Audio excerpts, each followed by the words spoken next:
Hi friends, ఈరోజు నేను వరి నూక బియ్యం నూక ఉప్మా చేసి చూపించబోతున్నాను.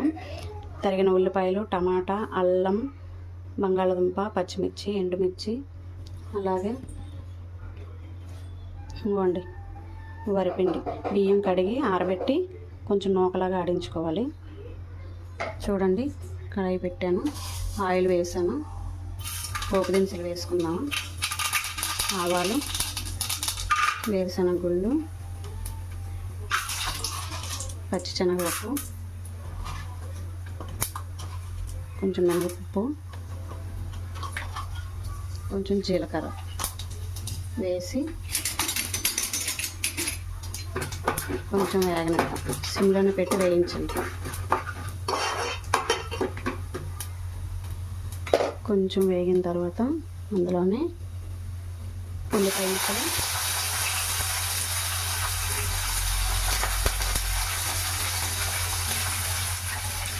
పచ్చిమిర్చి,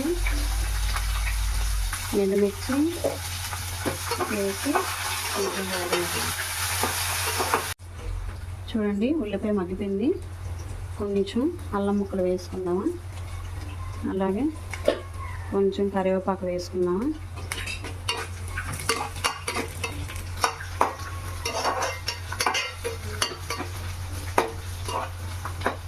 కొంచెం వేగనిద్దాం. వేగిన తర్వాత కట్ చేసి పెట్టుకున్న బంగాళదుంప ముక్కలు వేసుకుందాము. మనకి ఉప్మా కంటే వరి నూక ఉప్మా చాలా బాగుంటుంది. అలాగే టమాటా ముక్కలు వేసుకున్నాము. ఇది మొత్తం బాగా కలుపుకున్నాము. ఇందులోనే కట్ చేసి పెట్టుకున్న కొత్తిమీర కూడా వేసుకున్నాము. వేసిన తర్వాత మీకు కావాల్సిన వెజిటేబుల్స్, క్యారెట్, బీట్రూట్, బీన్స్ ముక్కలు అన్నీ వేసుకోవచ్చు. ఇంకా టేస్ట్ బాగుంటుంది. కొంచెం సాల్ట్ వేసాను.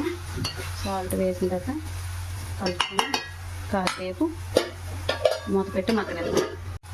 చూడండి, ఇది బాగా బంగాళదుంప, టమాటా మగ్గిపోయింది. ఇందులోనే ఒక వాటర్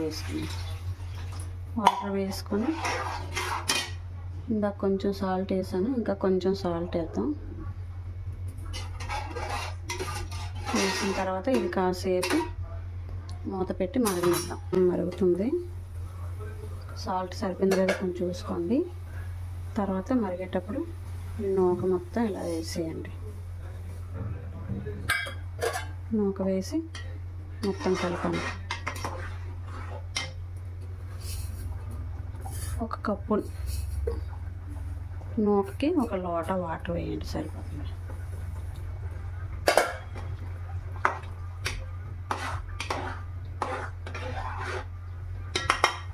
ఇది సిమ్లో పెట్టుకొని కాసేపు మూత పెట్టి మగ్గనిద్దాం. ఫ్రెండ్స్, ఉప్మా రెడీ అయిపోయింది.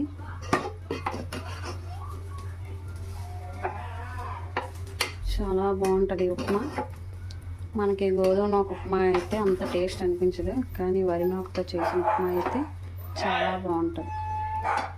ఉప్మా అయితే రెడీ అయింది. ఫ్రెండ్స్, మీకు కనుక ఈ ఉప్మా నచ్చినట్టయితే లైక్ చేసి సబ్స్క్రైబ్ చేసుకోండి. Friends, bye friends.